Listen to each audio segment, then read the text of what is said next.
Contohnya kalau di fixed wing, customer dari asing sudah banyak yang masuk ke Indonesia, ada yang dirawat di GMF, ada yang di FL Teknik. Itu bahkan di GMF sendiri 60% customer airframe kan datang dari luar negeri. Nah, helikopter ini ada opportunity seperti juga ketika kualitas kita bagus, harga kita kompetitif, pasti heli-heli dari pemilik heli dari regional ini bisa datang ke Indonesia untuk maintenance.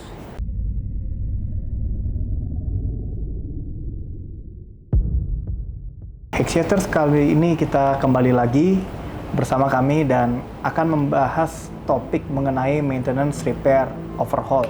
Nah, hari ini saya sudah bersama dengan narasumber sangat spesial, Direktur Utama dari GMF atau yang akrab kita tahu Garuda Maintenance Facility Aero Asia, Bapak Direktur Utama Andi Fahrurozi. Pak DT, apa kabar Pak? Kabar baik Pak Rahmat. Wah, sebuah kehormatan buat kami bisa bertemu dengan Bapak pada sore hari ini Pak. Nah Pak, ini sebelum kita lanjut ya Pak, saya pengen tahu nih, moga-moga ini bisa menjadi inspirasi buat para generasi muda. Mungkin boleh nggak sih Pak sedikit diceritakan bagaimana perjalanan karir Bapak yang tadi saya dengar sudah 18 tahun berkarya di perusahaan ini. Mulai dari bawah, mid level, sampai top level dan menjadi direktur utama. Bagaimana Pak perjalanan karir Bapak dan apa kuncinya? Silakan. Ya. Mungkin awalnya ya, saya kan background saya memang aviasi ya, teknik penerbangan di ITB. S1 saya lulus 2001, kemudian sempat berkarir mau jadi dosen ceritanya sampai 2024 S2 selesai di ITB. Setelah itu saya kerja di swasta lah, di aviasi juga. Baru 2008 awal saya join di GMF.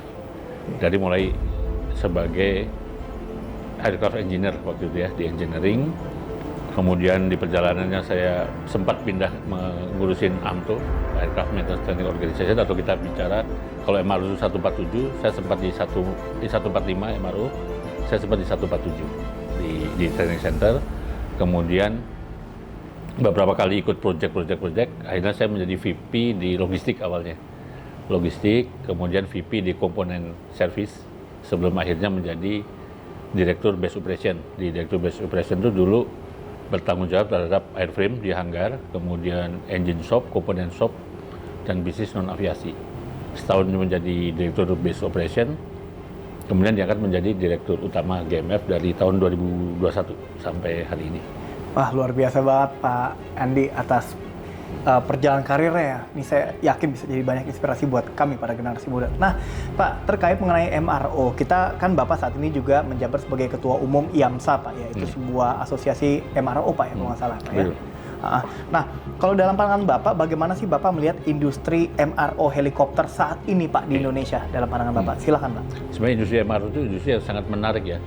Di luar negeri, industri yang menurut saya tahan krisis. Jadi bagaimanapun juga pesawat itu harus dirawat, helikopter harus dirawat walaupun tidak beroperasi gitu ya. Jadi kalau kita bicara MRO dulu, MRO secara global, di dunia ini sangat jarang MRO itu bangkrut. Dan hampir nggak ada menurut saya sih, so far hampir nggak ada, terutama airframe nggak ada. Yang ada hanya pergantian pemilik. Ini berbeda dengan airlines yang banyak airline juga banyak yang tumbuh, ada yang hilang gitu ya. Apalagi MRO helikopter gitu ya, sangat jarang. Dan itu potensinya menurut saya sangat besar. Di Indonesia yang murni MRO helikopter hanya bisa dihitung jari, yang murni bisnisnya di helikopter ya. Dan itu potensinya sangat besar di Indonesia karena populasi helikopter di Indonesia itu besar. Sangat besar, di MRO-nya terbatas. Mungkin data yang saya punya itu ada 300 lebih helikopter beroperasi di Indonesia. Potensi marketnya sampai $500 juta per tahun untuk MRO-nya. Yang diserap oleh industri lokal mungkin hanya 10-20% dari helikopter. Ini berarti sangat besar sekali opportunity yang bisa kita tangkap oleh industri MRO di Indonesia. Oke. Nah, Pak, kalau terkait dengan tantangan yang dihadapi oleh sektor MRO helikopter di dalam negeri, menurut pandangan Bapak, bagaimana? Silakan Pak. Nomor satu adalah tantangan pertama, jenisnya terlalu banyak, sangat banyak variasinya, sehingga mungkin ya ketika ada satu MRO mau mengembangkan satu capability, nggak masuk secara visibility karena populasinya nggak besar untuk satu tipe. Itu satu. Kedua, dukungan dari OEM sendiri. Jadi dukungan OEM mungkin di helikopter ini agak berbeda dengan dukungan OEM airframe di pesawat komersial. Itu juga tantangan tersendiri. Nomor tiga adalah ketersediaan SDM. Jadi kalau kita lihat, yang punya pendidikan AMTO A2 itu hanya satu institusi di Indonesia. Bahkan ketika kami di GMF kemarin mengembangkan capability helikopter, kami punya AMTO 147, tapi tidak punya A2. Akhirnya kita berkolaborasi dengan PPI Curug ya, untuk membuat kelas khusus A2 untuk kita gitu. Jadi salah satunya adalah SDM-nya di helikopter ini kurang untuk teknisinya. Ya itu yang perlu kita perbanyak ya, karena institusinya sudah ada sebenarnya, lebih mudah lah kita menciptakan tenaga kerja terampil di bidang helikopter. Oke, nah berarti boleh dibilang GMF sudah pernah terlibat Pak ya dalam MRO helikopter atau bagaimana Pak? Ya, sebenarnya sekarang GMF sudah punya capability Bell 412. Kami mengerjakan proyek-proyek dari Kementerian Pertahanan untuk TNI Angkatan Darat. Oke. Dan kami juga sedang mengembangkan Airbus untuk Super Puma dan juga sedang komunikasi dengan Leonardo. Kami mengembangkan dapat proyek-proyek dari government. Memang nggak beda karena di government ini approval kami dari IDAA, bukan dari DKPPU. Ketika kita nanti akan masuk ke perawatan pesawat yang helikopter yang komersil, kita akan mengajukan ke DKPPU. Jadi sekarang kita mulai dari proyek-proyek government dari Kementerian Pertahanan. Oke, nah Pak, kalau kita dalam menelaah perkembangan industri Pak ya, ini kan Bapak sebagai seorang direktur utama dari GMF nih mungkin seberapa besar Pak potensi pasarnya kalau helikopter? Kalau kita lihat nih, nggak usah jauh-jauh deh Pak, mungkin 5-10 tahun mendatang. Ya. Ya, silakan. Helikopter itu menarik sebenarnya, karena ke depan teknologinya akan bersaing dengan eVTOL, kemudian ada air taxi segala macam. Bisa jadi bukan baru segmen perkaya ya, jadi heli-heli yang untuk heli yang antar di dalam kota itu bisa ke depannya berganti dengan teknologi-teknologi baru, yaitu ya 5 tahun ke depan, 10 tahun ke depan air taxi, air mobility atau VTOL itu akan berkembang. Menurut saya akan berkembang, itu yang akan menggantikan porsi helikopter. Tapi untuk jarak jauh atau apalagi yang penumpangnya besar mungkin masih pakai heli. Jadi airlines atau yang sekarang mengoperasikan heli kemungkinan akan shifting ke sana armadanya. Ya itu harus diantisipasi oleh MRO. Dan menurut kami lebih simpel karena mereka menggunakan listrik kan, mesinnya, engine-nya, motor listrik. Maintenance harusnya bisa diserap dalam negeri karena teknologi yang digunakan itu lebih mudah dikembangkan di dalam negeri daripada sekarang menggunakan internal combustion ya, menggunakan engine yang seperti sekarang itu agak sulit kalau kita tidak didukung oleh OEM. Oke. Nah, Pak, kok ini saya mau nanya agak nyeleneh sedikit sih Pak nih. Kalau mungkin nggak sih Pak, kita di Indonesia nih Pak ya, di masa depan menjadi hub untuk MRO helikopter di kawasan Asia bahkan Pak?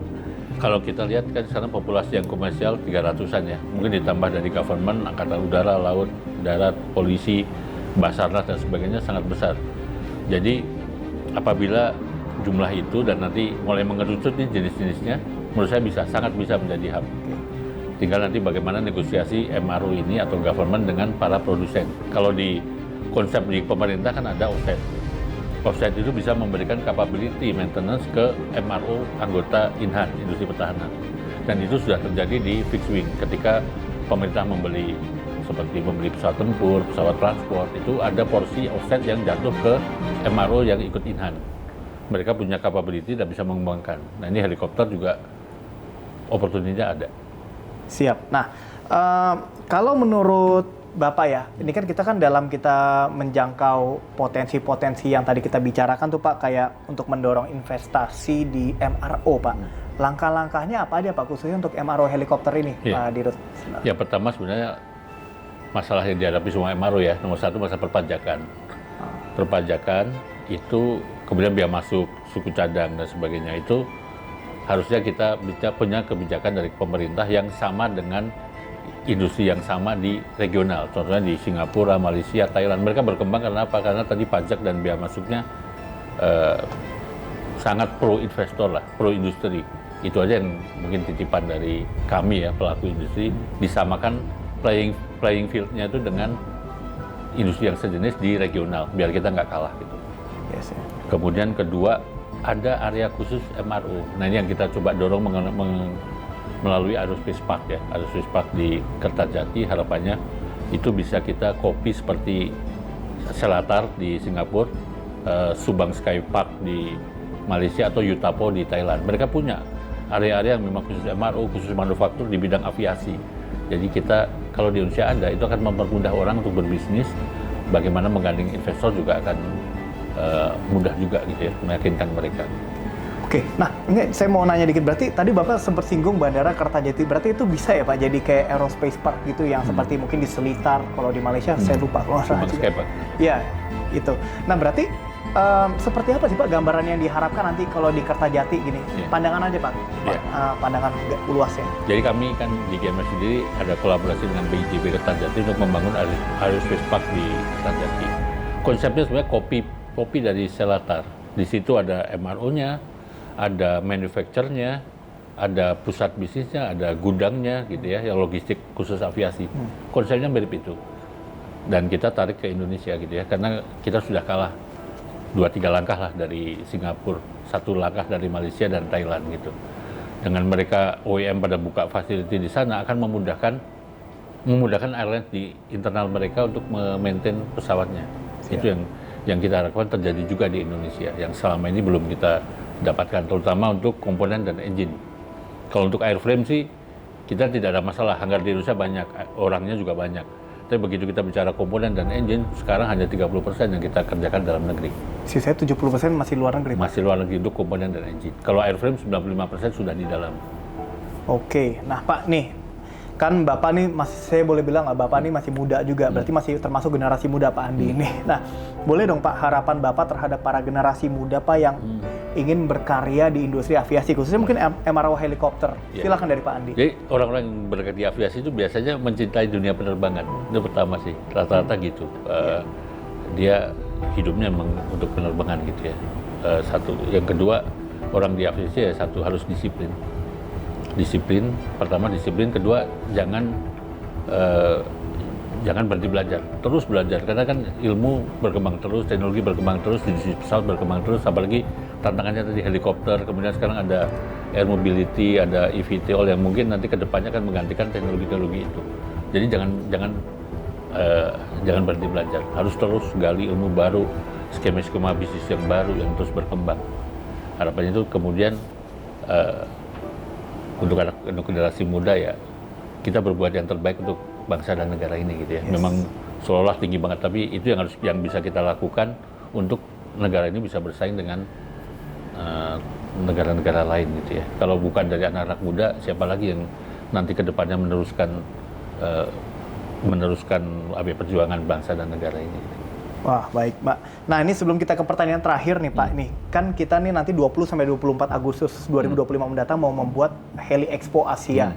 Nah, ini kan sebuah pameran helikopter komersil, tapi juga ada sisi edukasinya karena mengundang para generasi muda dan universitas. Nah, apa sih Pak tanggapan Bapak dengan adanya Heli Expo Asia ini, Bapak sebagai praktisi? Ya, silakan. Jadi kalau harapannya dengan Heli Expo Asia, satu, mengenalkan ya, bahwa industri ini itu opportunity besar di Indonesia ya. Industri helikopter, industri nanti kemudian turunan-turunannya ke depan, seperti teknologi yang ke depannya itu, ke depannya opportunity sangat besar. Dan ini harus bisa ditangkap oleh pemain-pemain di industri ini, ke depannya mengembangkan, sehingga di Indonesia bisa maju gitu ya. Kedua, mengenalkan juga ke masyarakat bahwa ada moda transportasi yang mungkin selama ini orang kurang kenal gitu ya. Orang kenalnya kan naik pesawat, naik kereta, naik bis, naik apa. Orang kan jarang. Saya mau naik helikopter, bayangannya kan, charter lah, ini khusus untuk orang yang kerja misalnya di site, di tambang dan sebagainya. Nah, ini bisa mengenalkan bahwa helikopter juga bisa loh kita gunakan sebagai moda transportasi antar titik, antar kota, atau antar lokasi dalam satu kota gitu. Itu mungkin yang bisa dengan Heli Expo itu bisa dikenalkan ke publik bahwa tentang teknologinya, tentang model bisnisnya, tentang potensi-potensi ke depannya gitu. Siap, luar biasa sekali Pak Dirut. Nah Pak, kita masuk ke pertanyaan yang terakhir ini Pak. Apa Pak, kalau pesan Bapak, ini lagi-lagi pesan Pak ya, untuk para pelaku industri dan juga para stakeholders Pak dalam mewujudkan Indonesia sebagai pemain kunci MRO. Bukan lagi di Asia Tenggara, tapi ya di Asia. Silakan Pak Andi. Yang pertama pasti dari pemerintahnya dulu ya, kebijakan tadi masalah pajak, masalah biaya masuk yang pro terhadap industri ini. Kemudian kedua, untuk MRO-nya sendiri, satu, selalu mengembangkan capabilities-nya. Jangan berhenti di satu capability saja, kembangkan capability baru, kemudian jaga kualitas. kualitas dari maintenance-nya. Karena dengan kita memiliki kapabilitas, kemudian punya kualitas yang baik, itu orang akan percaya, customer akan percaya dan bisa datang. Contohnya kalau di fixed wing, customer dari asing sudah banyak yang masuk ke Indonesia, ada yang dirawat di GMF, ada yang di FL Teknik, itu bahkan di GMF ini 60% customer airframe kan datang dari luar negeri. Nah, helikopter ini ada opportunity seperti ini juga, ketika kualitas kita bagus, harga kita kompetitif, pasti pemilik heli dari regional ini bisa datang ke Indonesia untuk maintenance. Yang selama ini mungkin maintenance-nya masih dari sini kirim ke Malaysia, kirim ke Singapura, bisa berbalik orang Malaysia, Thailand, Vietnam dan sebagainya, atau bahkan dari Australia bisa merawat helinya di Indonesia gitu. Itu tantangan untuk MRO lokal di kita. Oke. Nah, kalau Pak Andi, Pak, ini bagaimana sih Pak peran regulasi dan kebijakan pemerintah dalam perkembangan industri MRO dari kacamata Pak Andi sendiri? Ya, kalau kita bicara regulasi kan ada satu regulasi bisnis pertama, yang kedua regulasi mengenai compliance terhadap authority. Ya, dua-duanya, yang pertama pajak dan jadi biaya masuk sudah saya jelaskan itu harus pro bisnis. Yang kedua compliance atau izin-izin dari Kementerian Perhubungan itu bisa dijelaskan dengan baik ke para pelaku MRO apa saja harus dilengkapi. Kemudian dari MRO-nya juga melengkapi atau comply dengan semua aturan yang dibuat oleh DKPPU dengan baik. Nah, di situ ruang diskusinya terbuka. Apabila ada teknologi-teknologi baru, ya harapannya adaptasinya cepat gitu ya, adaptasi di aturan, misalnya ada teknologi baru nanti air mobility, kemudian ada rute-rute misalnya dari BSD ke SCBD gitu ya, ada rute reguler, itu apakah regulasinya sudah ada? Itu kan harus diantisipasi oleh pemerintah. Jadi regulasi, kemudian bagaimana MRO-nya, bagaimana MRO antara MRO fixed wing, MRO helikopter, kemudian MRO nanti yang teknologi ke depan, apakah sudah ada aturannya? Kalau belum ada, berarti dari sekarang harus disiapkan. Jangan sampai nanti teknologinya sudah ke sana, airline atau pemain pelaku industri sudah mengakuisisi armadanya, aturan MRO-nya belum ada gitu. Itu yang mungkin perlu diantisipasi oleh regulator deh, dalam hal ini pemerintah. Oke, luar biasa banyak Pak Andi. Hebat sekali Pak. Terima kasih Pak atas tanggapan, wawasan, insight, dan knowledge yang Bapak berikan kepada kami Pak. Ini sekali lagi kami ucapkan banyak terima kasih Pak atas kesempatan ini. Sukses selalu dan sehat selalu untuk Pak Andi. Ya, terima kasih Pak. Terima kasih. Dan itu dia tadi Hexiators, perbincangan kami dengan Bapak Andi Fahru Rozi. Beliau adalah Direktur Utama dari GMF, juga Ketua Umum IAMSA. Dan jangan lupa untuk menghadiri Heli Expo Asia 20-24 Agustus di Cengkareng Heliport, Tangerang, Captain Tus Sanitioso. Sampai jumpa.